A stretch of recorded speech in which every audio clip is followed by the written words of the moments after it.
ऐसी वो 5 मिस्टेक क्या हैं जो आपको अभी सही कर लेनी चाहिए अगर आपसे हो गई हैं। इनकी वजह से आपका फॉर्म रिजेक्ट हो सकता है। ऐसी गलतियां की हैं जिसकी वजह से आपका फॉर्म रिजेक्ट नहीं होगा। आपने ऐसी गलतियां की हैं जिनकी वजह से आपका फॉर्म रिजेक्ट हो रहा है। सभी बच्चों को ये काम करना है और वो काम क्या है? एनटीए ने करेक्शन विंडो तो ओपन कर दी, लेकिन उसमें बहुत सारी ऐसी जगह है जहां करेक्शन हो ही नहीं पा रहा है। डर लग रहा है कि मेरी जो गलती है अगर वो सही नहीं हुई तो कहीं फॉर्म रिजेक्ट तो नहीं हो जाएगा। इस वीडियो में आपको मैं बताने वाला हूं ऐसी 5 मिस्टेक जो अगर आपसे हुई है तो आपका फॉर्म रिजेक्ट हो सकता है, और उससे भी ज़्यादा इंपॉर्टेंट ऐसी 10 मिस्टेक जो आपके फॉर्म में अगर हो गई हैं तो चिंता मत करिए, आपका फॉर्म रिजेक्ट नहीं होने वाला है। तो ये वीडियो आपके लिए इंपॉर्टेंट है। 5 मिनट मुझे दीजिए और बहुत ही ज़्यादा ध्यान से इसको सुनिएगा ताकि आपकी जो टेंशन है वो कम हो सके और आप 100% अपना टाइम अपनी प्रिपरेशन में दे सके। मैं हूं डॉक्टर श्लोक, पिछले 7 साल से नीट के लिए केमिस्ट्री पढ़ा रहा हूं, और आप मुझसे अभी तक नहीं जुड़े हैं तो अभी इस चैनल को सब्सक्राइब करिए, बेल आइकन को प्रेस कर लीजिएगा, क्योंकि यहीं पर आपकी सभी समस्याओं का समाधान समय पर आपको मिलता है एकदम सटीक तरीके से। फिलहाल अपनी वीडियो को स्टार्ट करते हैं, आगे बढ़ते हैं।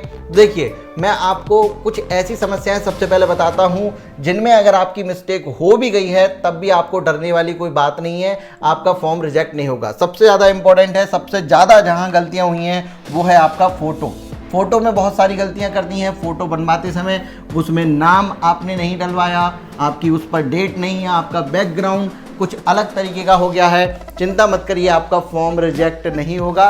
पहले भी बहुत सारे बच्चे इस तरीके की गलतियां करते रहते हैं, हो जाती हैं, लेकिन फॉर्म रिजेक्ट नहीं हुआ है। मैं अपने 10 साल के एक्सपीरियंस से बता रहा हूं। मैं भी तैयारी करता था ना, उसको भी जोड़ लिया मैंने, मुझसे भी गलतियां हुई थी, मेरा भी फॉर्म कभी रिजेक्ट नहीं हुआ। नेक्स्ट जो मिस्टेक है वो है आपका कोड अगर आपका गलत हो गया, जो एलिजिबिलिटी कोड अगर आप डालते हैं, चिंता मत करिए, आपका फॉर्म रिजेक्ट नहीं होगा। पेरेंट्स के ऑक्यूपेशन में अगर आपने कोई गलती की है, उनकी इनकम को लेकर अगर आपसे कोई मिस्टेक हो गई है, डोंट वरी, आपका फॉर्म रिजेक्ट नहीं होगा। नीट अटेम्प्ट, कितनी बार नीट दिया है आपने, अगर ये गलती कर दी है आपका फॉर्म रिजेक्ट नहीं होगा। नेक्स्ट आता है आपका कि आपने फिंगर और थंब इंप्रेशन में गड़बड़ कर दी है। देखिए, अगर जैसे कि यहाँ पर अभी क्या हो रहा है, आपकी सभी फिंगर और दोनों थंब का इंप्रेशन वहाँ पर आपको अपलोड करना है, लेकिन बहुत सारे बच्चे ऐसे हैं जिन्होंने बस थंब का ही इंप्रेशन अपलोड कर दिया है। तो कोई चिंता वाली बात नहीं है, आपका फॉर्म रिजेक्ट नहीं होगा, क्योंकि ये जो फिंगर मांगी जा रही हैं ये अभी हाल ही में ही स्टार्ट हुआ है। इस साल, पिछले साल, इससे पहले जो था वो केवल थंब ही मांगे जाते थे। तो बहुत सारे बच्चे अभी भी थंब लगा देते हैं, उनको पता नहीं होता लेटेस्ट रूल क्या है। तो चिंता मत करिए, इसकी वजह से आपका फॉर्म रिजेक्ट नहीं होगा, ये मैं आपको गारंटी दे सकता हूँ, ठीक है ना। इसके बाद आपका आता है एड्रेस। अगर आपसे कोई गड़बड़ हो गई है आपके एड्रेस प्रूफ में तो आपको चिंता नहीं करनी है, आपका फॉर्म इसकी वजह से रिजेक्ट नहीं होगा। बात करते हैं ड्रेस कोड की। कई सारे बच्चों ने ड्रेस कोड में यस या नो कर दिया है, अब वो डर रहे हैं कि कहीं इसकी वजह से फॉर्म रिजेक्ट होगा। नहीं, इसकी वजह से भी नहीं होगा। सिंगल गर्ल चाइल्ड जो है उसमें यस नो कर दीजिए, इससे कोई फर्क नहीं पड़ता है, ठीक है ना। हाँ, साइन में बहुत सारे बच्चों की साइन में हो गई। देखिए, आप ही का साइन होना चाहिए, ध्यान रखिएगा। अगर आपने ब्लू पेन से कर दिया, ब्लैक पेन से कर दिया, कोई दिक्कत नहीं है। अगर कंफर्मेशन पेज में बहुत छोटा दिख रहा है, ब्लर दिख रहा है, कोई दिक्कत नहीं है, आपने तो सही किया था ना। ये हो सकता है कि उनके सर्वर की मिस्टेक हो, कि कंफर्मेशन पेज में गड़बड़ आया हो, तो आपको इसमें बिल्कुल भी घबराना नहीं है, आपका फॉर्म रिजेक्ट नहीं होगा। अगर आपकी कोई भी मिस्टेक हुई है 11th की मार्कशीट में तो कोई दिक्कत ही नहीं है। बहुत सारे बच्चे ऐसे हैं जिनका 11th का मार्कशीट मांगा ही नहीं गया है, तो वो क्या करेंगे? तो 11th की मार्कशीट को लेकर परेशान नहीं होना है। अब मैं आपको बताता हूं कि ऐसी वो 5 मिस्टेक क्या हैं जो आपको अभी सही कर लेनी चाहिए अगर आपसे हो गई हैं तो इनकी वजह से आपका फॉर्म रिजेक्ट हो सकता है। वो 5 मिस्टेक कौन कौन सी हैं आइए आपको बता देता हूं। सबसे पहले है आपका नाम और आपके पेरेंट्स का नाम। यहां पर आपका नाम गलत नहीं होना चाहिए, क्योंकि आपका नाम ही अगर गलत हो जाएगा तो आपका आइडेंटिटी ही चेंज हो जाएगी। आपका नाम, आपके पेरेंट्स का नाम, यही तो आपका होता है इंपॉर्टेंट। तो ये आपको यहां पर बिल्कुल भी गलती इसमें अगर हो गई है तो तुरंत इसको सही करिए।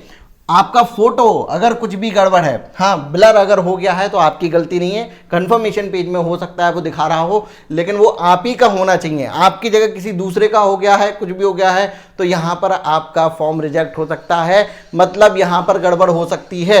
यहाँ पर आपको रिस्क नहीं लेनी चाहिए थी, ठीक है ना। अगर अभी हो गया है तब आपको क्या करना है, क्योंकि इसमें तो करेक्शन भी नहीं आया है, अब आप इसको सही भी नहीं कर सकते। तब आपको क्या करना है, इस वीडियो के लास्ट में आपको बताऊंगा कि फोटो में गड़बड़ हुई है तब आपको क्या करना है।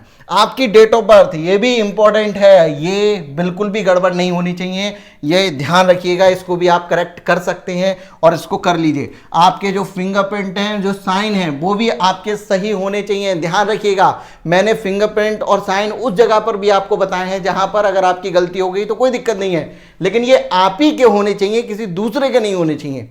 अगर ऐसा कुछ है तो ध्यान रखिए, जब नीट एग्जाम आप देते हैं तो वहां पर साइन मैच किए जाते हैं, तुरंत ही आते हैं, वो साइन करवाते हैं आपसे, तो वहीं पर आपको पकड़ लिया जाएगा और आपको यहां से एग्जामिनेशन सेंटर पर परेशानी हो सकती है।